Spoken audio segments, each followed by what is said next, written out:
Hello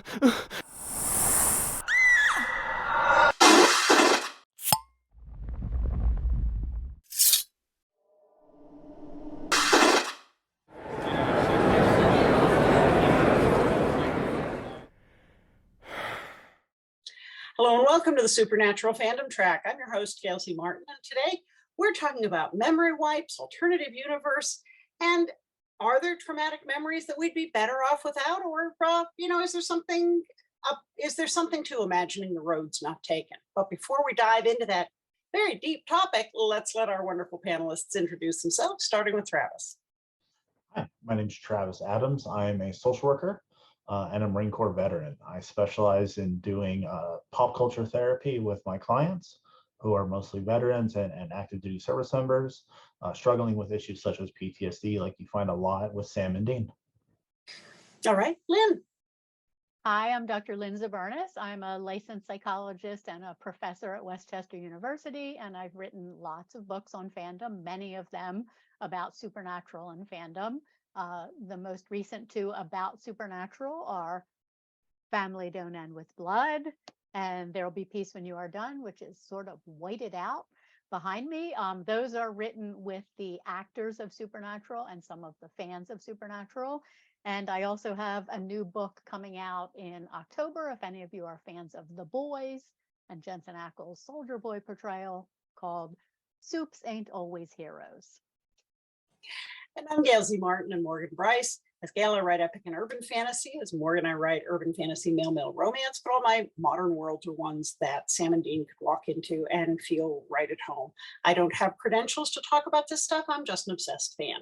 So let's talk about how many times over the course of the show did the boys get thrown into an alternative universe? They got their memory wiped. And, sometimes you got to think, wow, with everything they put up with, would this have been a good thing? Now, it wouldn't have been good for the show itself, but for the Winchesters, had they been real, is this a get out of jail free card? Would this have helped?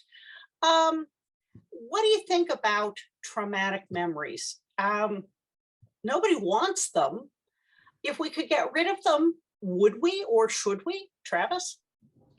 I think that there's a lot of people that one thing that often happens when people have traumatic experiences is sometimes their brain kind of puts behind a wall, almost like with Gadriel and Sam, and kind of separate him from what was going on, and they block out those memories. Unfortunately, our body does hold on to the trauma, so it'll come out in other ways. A lot of times it'll come out maybe in irritability and anger and aggression, or with re-experiencing it and fear. So I think that if we block out those memories, one, we still have the trauma even though we don't remember it. Two, it still impacts us. And three, by blocking it out, it makes it really hard to process, to work through the issues that are coming up from the trauma. Okay, Lynn. Yeah, I think it's interesting when we sat down to talk about this, how many times Supernatural actually addresses this as a theme. And I've said this so many times, but one of the things that makes Supernatural so brilliant is that it constantly was addressing themes that are just very quintessentially human things, like things we struggle with in reality, even though in the show, it's not reality, it's supernatural, but the things that are addressed on the show are very real. And I think when any of us has some kind of really difficult traumatic experience, the temptation is to think, I wish this hadn't happened. I can't make sense of this, which is very uncomfortable to me. I just wish I could block it out and not even know about it, because it is so painful. And we do struggle so much with kind of processing it and incorporating that part of the memory of our life in with the rest of our life. It kind of gets stuck and sort of stands out unprocessed outside of the rest of our timeline. So it's really uncomfortable. But I think Supernatural makes the point that while that seems really tempting, as Travis said, it doesn't really work. We're not really capable of completely blocking that out as though it didn't happen. So we have visceral, embodied memory of the trauma. We have re-experiencing subconsciously, whether it's in dreams or the literal re-experiencing when you're awake, when you suddenly feel all the sensations of being there. We can't really get rid of it. And, Supernatural shows that kind of in metaphor a lot of the time. Not always. There are some times when Supernatural portrays a memory wipe as, hey, this is the best thing to do under the circumstances, which is interesting. But a lot of the times it does explore, this is really not a utopian solution. Yeah, and the one that came first to mind as a good thing was in the one where Dean and the other girl get de-aged by the Hansel and Gretel witch. Now that she kept her memories, she knew the mistakes she had made before, and she looked forward to getting the years back so she could live her life over knowing now what she didn't know then.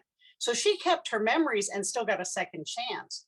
But yes, there were certainly people who had their memory wiped. And I was at a social event with an author who served in the war, struggled with depression for many years, saw serious action and really had a difficult time with it.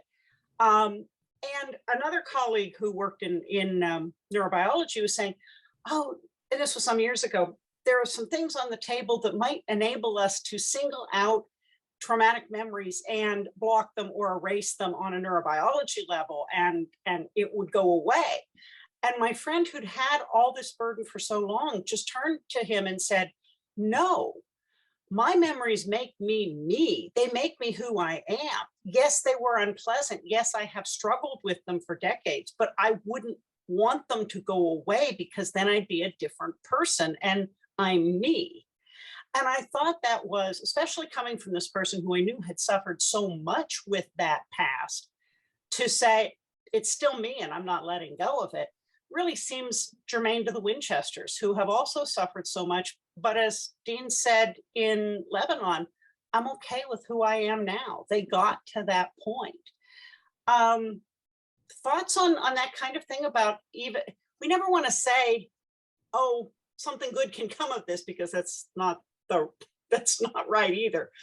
But many people are able to find a way to something good despite past trauma. Travis, thoughts on that?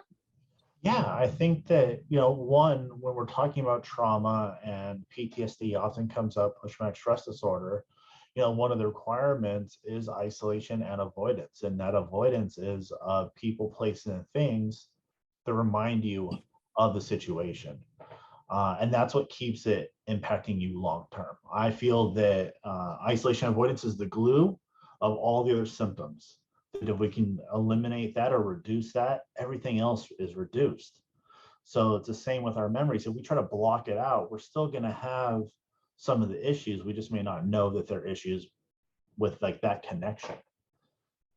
So I think that if we try to block it out, it's not going to help us. But by understanding it, by embracing it, that's how we can grow. I like using Peter Pan as an example for this, and him chasing his shadow and his shadow controlling it, and the shadow being the trauma, and he's just chasing his trauma, and that's how a lot of us feel. And then when he embraces his trauma or embraces his shadow, sews it on, says, you're a part of me, but you're not all of me, he then gets to control himself. So the shadow follows him. So that's the kind of the example I like to use, is like when we embrace our trauma, we can actually grow, heal, and have better lives. We had a great example with Dean when he was in hell and he refused to talk about all of the torture he was doing to other people. And then when he finally did open up about it, and it stopped impacting him as much, right? So the less he hid from it, the more of Dean came back. Okay, Lynn? Yeah, I think, there's a difference between what we call post-traumatic growth, which is what Travis is talking about. I mean, people, we do become stronger. We do understand ourselves in a different way. Our identity is shaped by the bad things that happen to us, just like it is by the good things that happen to us. And that's a positive thing.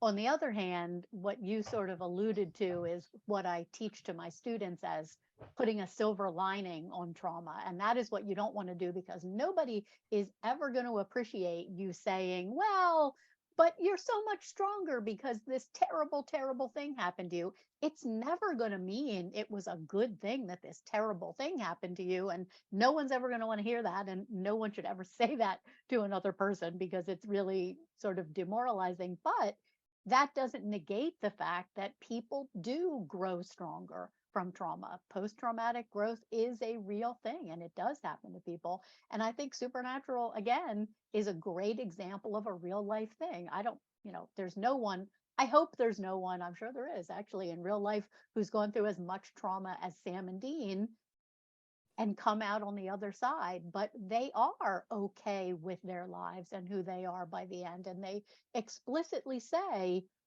I don't want to change who I am. Everything that I've been through, all the loss that I've experienced, all the trauma that I've experienced, I don't regret that. I don't regret who I am because of it. And Dean says, I'm good with who you are, Sam. I'm good with who I am. That's a great example of post-traumatic growth. And I think it's interesting that I was just following a person who just discovered Supernatural now that it's been off the air for years, and they're watching it from the very beginning and kind of blogging their reactions to Supernatural. And one of the things that they blogged the other day was just a Tumblr post that said, no one told me Supernatural was so sad. Supernatural really is sad. There's a tremendous amount of loss and a tremendous amount of trauma. I value that about the show because it allows us to see Sam and Dean's post-traumatic growth in what I think over 15 years is a very realistic way. And there's no silver lining it, and nobody tries to do that. It's rough and it's awful and it's not deserved at all, but it makes them who they are. And I think that's pretty inspiring. Yeah, I think we Yeah. see that. Sorry, I think we Go see ahead, that Travis. like with the episode fanfic when they're talking to the producer and like, yeah, Supernatural has everything. I have a friend that's going through right now. She's on episode 9 of season 1, and she's texting me during all throughout the day. It's like, I didn't know this show was so dramatic.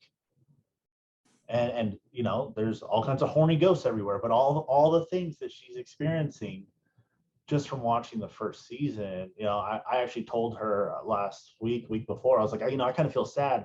I can't rewatch it for the first time ever again. Mm-hmm. Because it is so meaningful and they do such a good job at portraying a lot of the emotions and a lot of the human factor that you get from the voice. Now, talking about that post-traumatic growth, we often see people put that kind of toxic positivity on things like, oh, this terrible thing happened to you, but now you're a stronger, better person. And I think probably 100 out of 100 people would go, screw being a stronger, better person. I would like to be back to where I was without whatever did that to me. But what's necessary for post-traumatic growth to happen? Because I think we've all met people who never get past the incident, never get past the pain. They're kind of stuck there. And so there is no other side of it. What has to be present for people to be able to cross that bridge and come out the other side? Travis? I like to, when I talk to my clients about it, one thing I like saying is with post-traumatic growth, it's using your experiences to better the community and the world around you. So my former job before I got my social work degree was a peer support specialist, where I had to be a veteran, diagnosed mental illness, living a life of recovery. So my job was to instill hope in the recovery process by talking about my recovery process. To me, that's post-traumatic growth. I'm using my story to help the other veterans I'm working with better themselves and my community of the veteran community. Okay, Lynn? And it really does require some processing of all of those things. It requires not blocking everything out and not being in denial of it. Hopefully not being overwhelmed by it either, but there's a lot of loss in there. Whenever you have a traumatic experience, you lose a lot of things. You lose your belief in a just world. You lose your anticipating that life is going to be easy. Maybe you lose some kind of functioning. Maybe you lose another person. Maybe you lose an important possession. There's a lot of loss that goes along with trauma.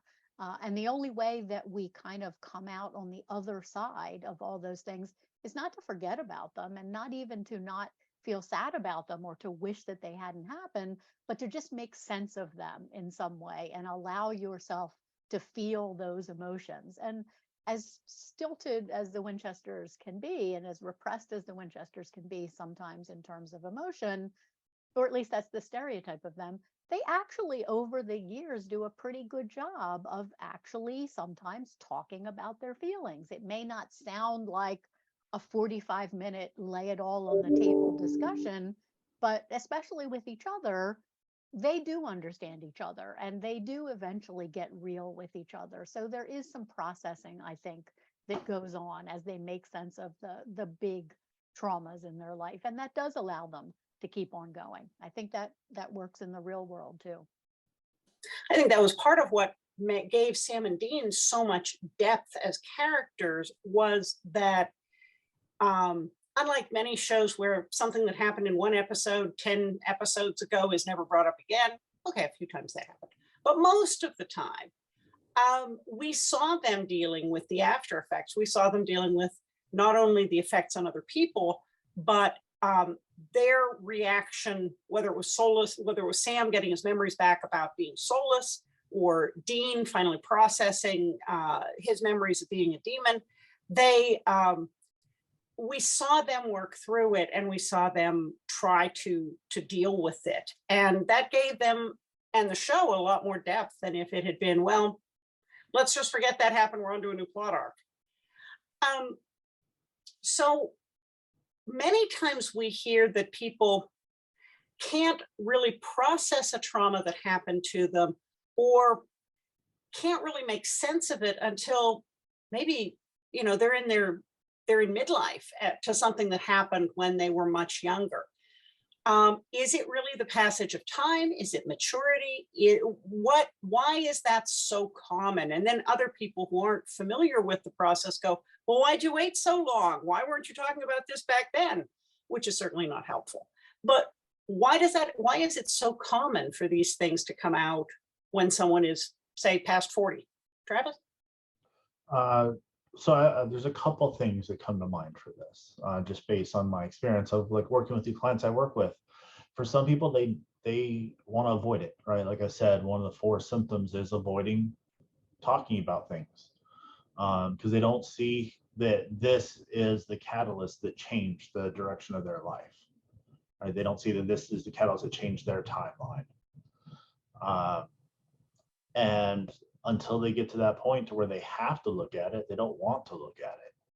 That's pretty common. Another one is I find that a lot of my older veterans, my guys who served in Vietnam over the past 5, 6, 10 years have really come forward looking for help, because they can't isolate and avoid, because they can't work themselves 15 hours a day to beat themselves up physically to not think about that.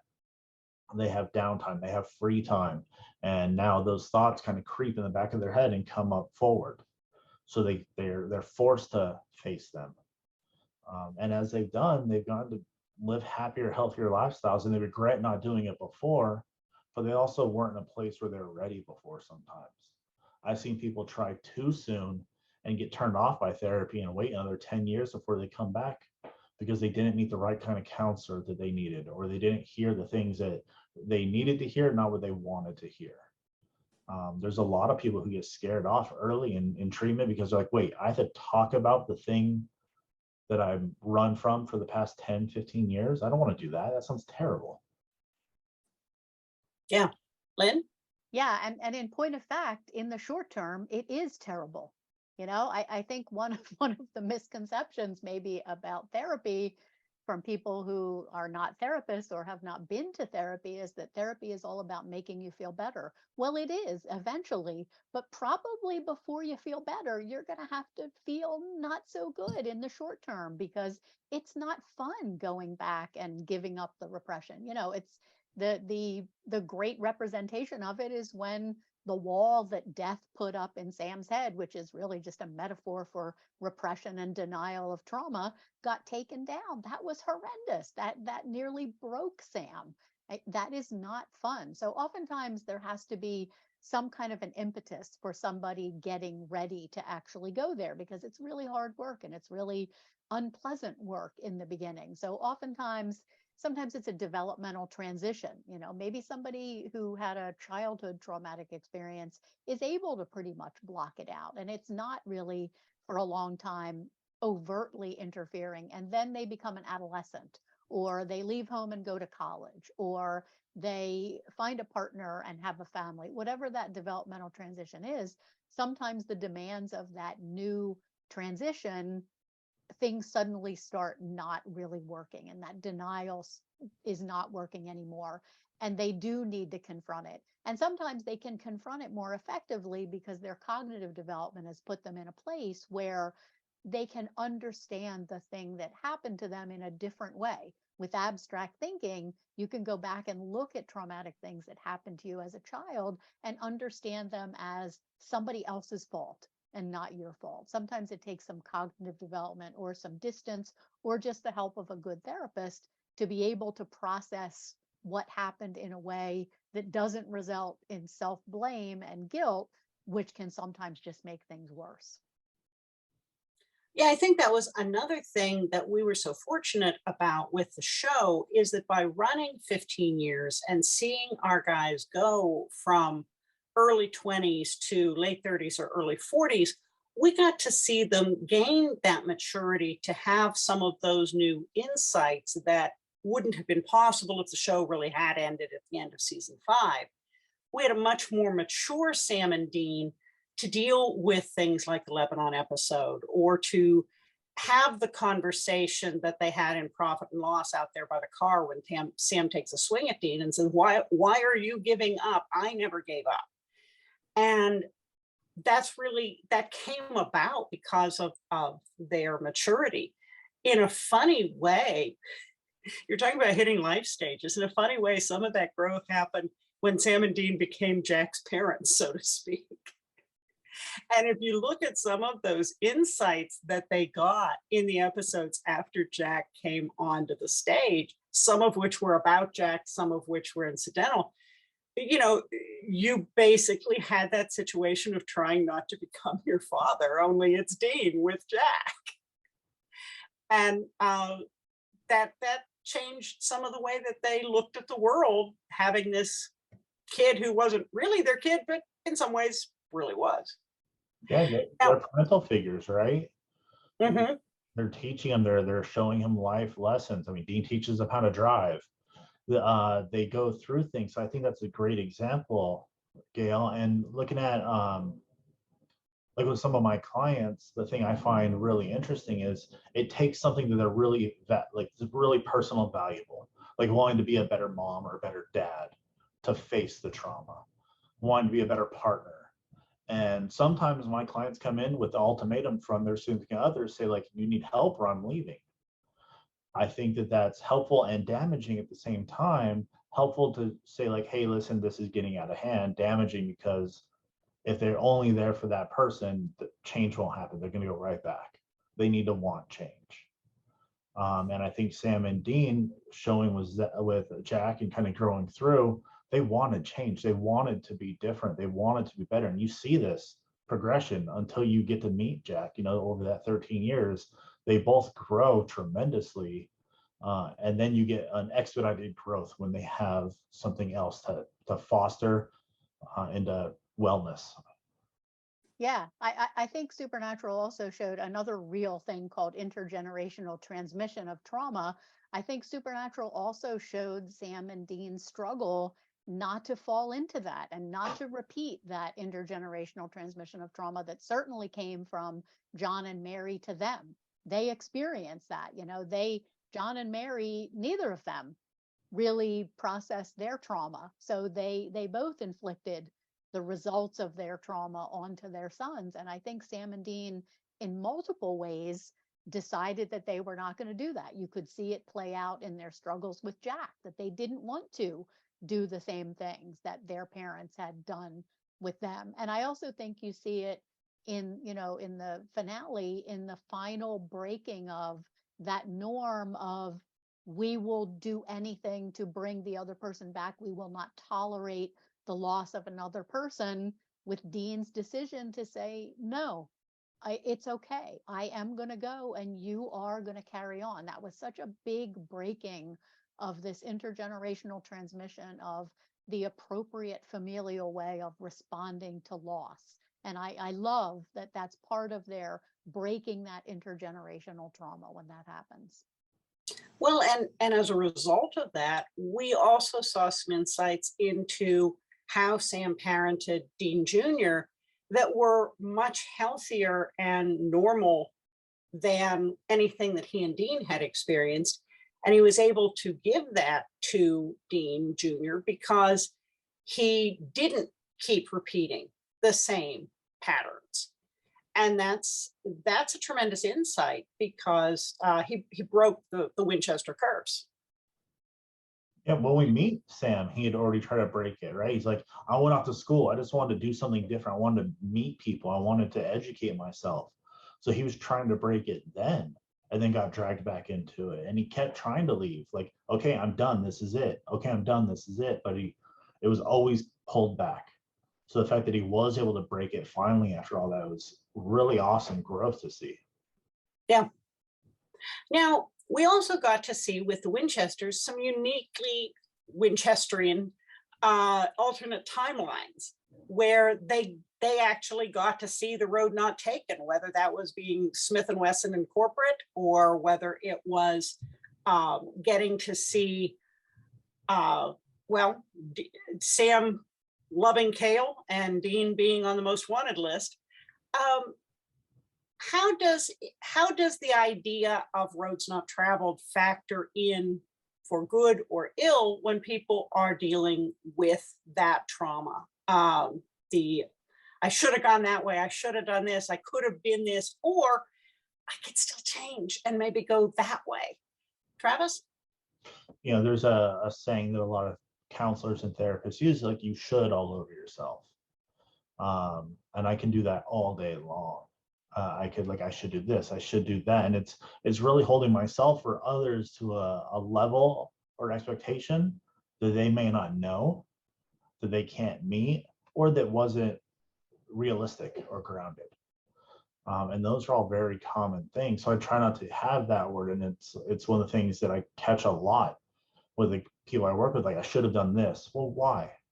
What made you think that you should have done this? Was that your initial thought? Did you change your mind? Why did you change your mind? So they neglect all those things. They use a lot of hindsight bias, using information today to judge or a decision from yesterday, right? It's often called Monday morning quarterback also. I should have thrown left instead of right. It's really common, and I don't think it's helpful because we can't change the past. You know, we can only work towards bettering the future. So what can we do now to pivot 1 or 2 degrees to get to that end goal?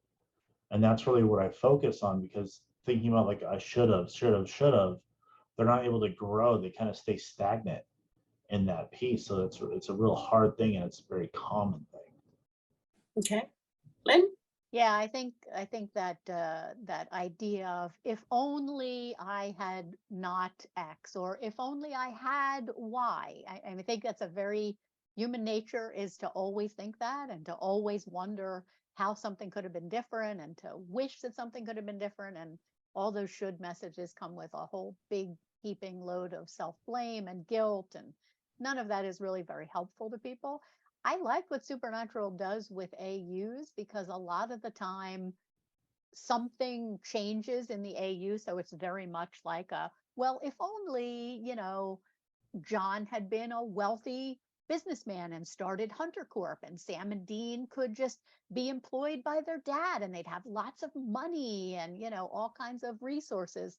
But at the end of the day, that Sam and Dean, the rich Chesters or the fancy Chesters or whatever you want to call them, that Sam and Dean were pretty similar to our Sam and Dean, and they weren't living a utopian life. They got catapulted into our universe. And there were also things that stayed the same. And I love the way the alternate universe kind of shows the essential characteristics that don't change. Sam and Dean were still Sam and Dean.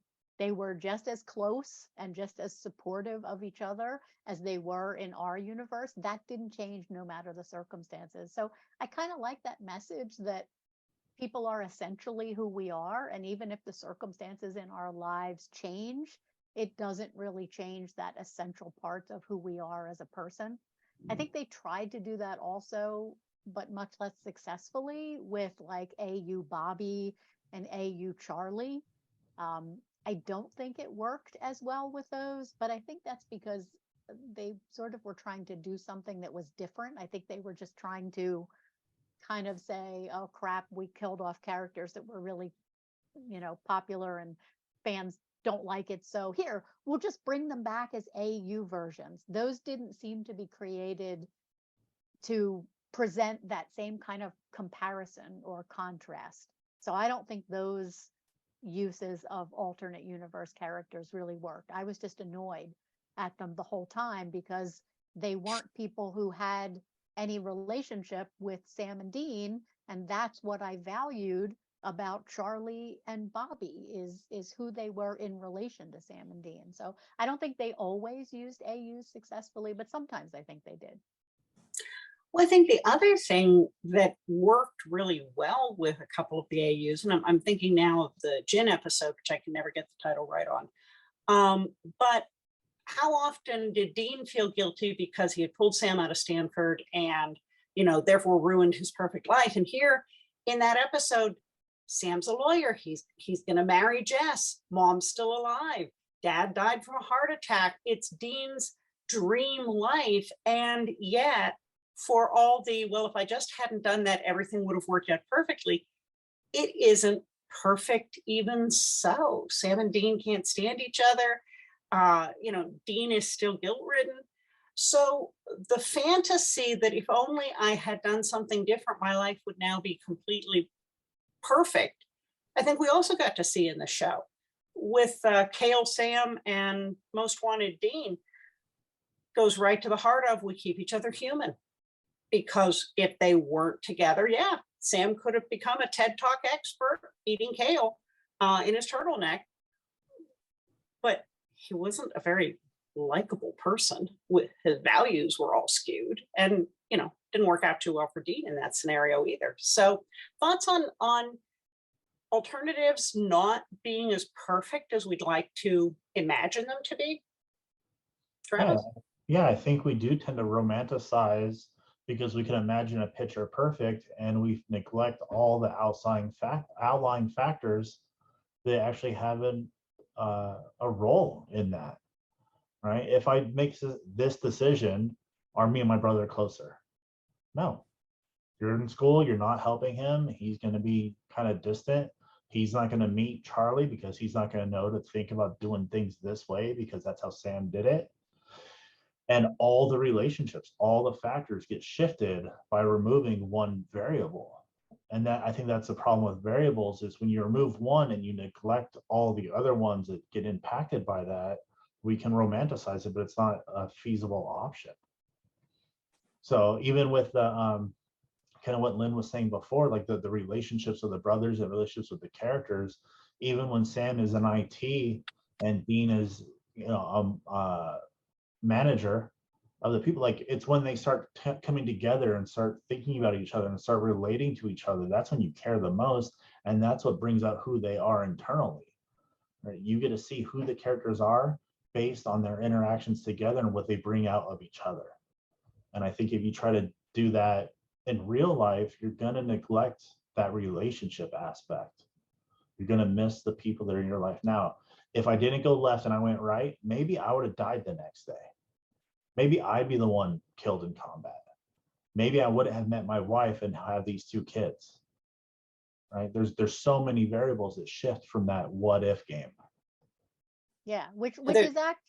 Oh, sorry. Go ahead, Gail. I was just gonna say there's a whole Doctor Who episode about turn left, and because they don't turn left, the history of the world changes. So one intersection and a broken stoplight. Lynn? Yeah, no, I find that very helpful in real life, even for myself, not just for my clients, to, whenever you find yourself thinking, oh, if only I'd done blah, blah, blah, you don't really know. Maybe if you'd done blah, blah, blah, you would have turned left and plowed into a brick wall, or a truck would have, dropped a load of plywood. You just don't know, and you will never know. So it's better to think, well, something really, something worse might have happened if I'd turned left instead of turned right. I really love that. I mean, to me, the thing that was so unique about Supernatural is how much they prioritized the brothers' relationship again and again and again, and weren't afraid to show that how important it was. Every single time Sam and Dean are in some kind of AU situation, what you find out is the most important thing about Sam and Dean is the relationship between Sam and Dean. And when you change other factors, if it's going to interfere with that relationship, then it's not really a better universe for them to be in. They say at the end of The French Mistake, maybe we should stay here. We're rich, and you're married with a beautiful wife, and you've got a tanning bed, or, we're television stars. But at the end, it's like, we're not even brothers here, man. Like, we don't have that relationship. That is what is most important. And that is a thread running through every single AU, shows us the importance of the relationship between the brothers, and that it's more important than all of the other things that might change around from world to world, which I think is just extraordinary. Mhm. When you were talking too about like the turn left, and it was making me think about the mystery spot. And no matter how many times Sam adjusted one thing, Dean still died.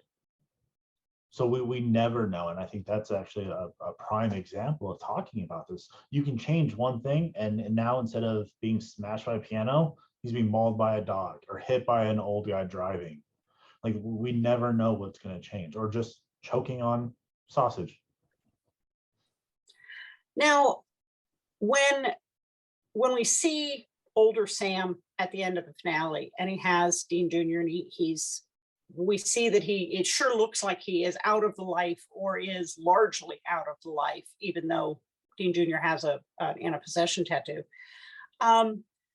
Is it helpful at some point, as someone is sorting through all of the trauma and recovering from it, to re-examine those roads not taken in order to chart a course forward with maybe insight and maturity to kind of sift through some of those things? We don't know if Sam ever went back to college. We don't know if Sam ever became even a paralegal as opposed to a lawyer. Fan fiction has a lot of opinions on the topic, and we've gotten to see it play out all kinds of ways, but we don't know in canon. So, but he seemed to land on his feet. So he got some of that road not taken. Is it ever helpful to sift through those things and see, what do I still want, and how do I get there after the trauma is dealt with or handled to an extent to be manageable? Travis? Yeah, I think it's very important too, because our values change. Even if you haven't had trauma, if you're a single person, you don't care about family or your kids as much because you don't have them.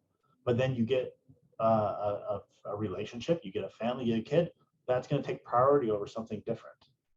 And our values are allowed to shift. And then at the end, be like, okay, what do I want to realign to now? I think that's a healthy way to live, is kind of like, okay, I'm going to adjust here, I'm going to adjust here. And it's allowing you to continue to personally grow by being able to do that. Okay, Lynn? Yeah, I mean, and as much as I was talking about before, that Supernatural it is a tragedy, and it's a sad show with a lot of loss, it's also ultimately a really hopeful show, which is one of the reasons I love the finale so much, because it is, I mean, this is a truism, but it's actually true that it's never too late. It's never too late to decide to do something that you thought of doing before, but you felt like there were impediments in your way. Maybe baggage that you were carrying from trauma. You work through that trauma. You don't have as much baggage. Now is the time for you to do that. And I'm not being Pollyanna. There are also barriers that continue to exist, and it's not so easy to start over when you're, maybe older. But I think Sam Winchester is a great example of, you can actually go back and live a kind of different life even when you are older. He was, I think, fairly, mature when he had his son, judging by how old he looked and how young his son looked at the time when he died. So he made huge changes in his life. He actually, I think you're right, did walk away from hunting and do something different, not because he regretted what he did, but because his being a hunter was very much about, I'm not doing it without my brother. It's meaningful to me, it's rewarding to me, but only if I'm doing it with my brother. I don't have my brother now.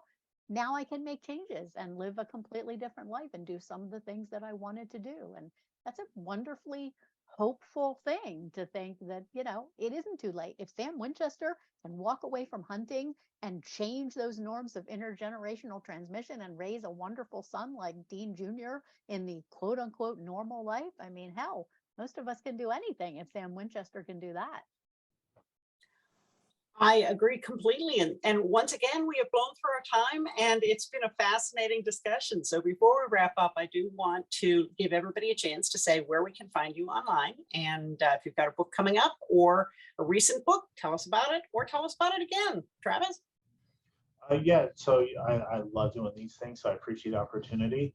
You can see me on a couple other panels here we've done together. I also write for a series of books with Travis Langley, where a lot of us have contributed to. Our most recent book was Spider-Man Psychology. It's a lot of fun, and I also contributed to Lynn's The Boys book. Okay, Lynn? You can find me on pretty much all social media. Heaven knows what social media will be from today till tomorrow, but on all social media that I am on at Fangasm SPN. You can find my books on Supernatural that were written with the cast and fans at the website peacewhenyouaredone.com. And you can now pre-order the new book on the boys at smartpopbooks.com/theboys. Okay, I'm pretty easy to find as gailzmartin.com, morganbryce.com. I'm on all the social media under one of those names. Spell it right and you'll find me. I run the Supernatural TFWNC group here on Facebook. I have a chapter in There'll Be Peace When You Are Done. But most of the time, and I'm a columnist for the Winchester Family Business, but most of the time you can find me here on Continual. So thank you so much to our wonderful, wonderful panelists for being with us. And thanks to all of you for watching and listening. There will be more Supernatural coming up soon. So we'll see you online.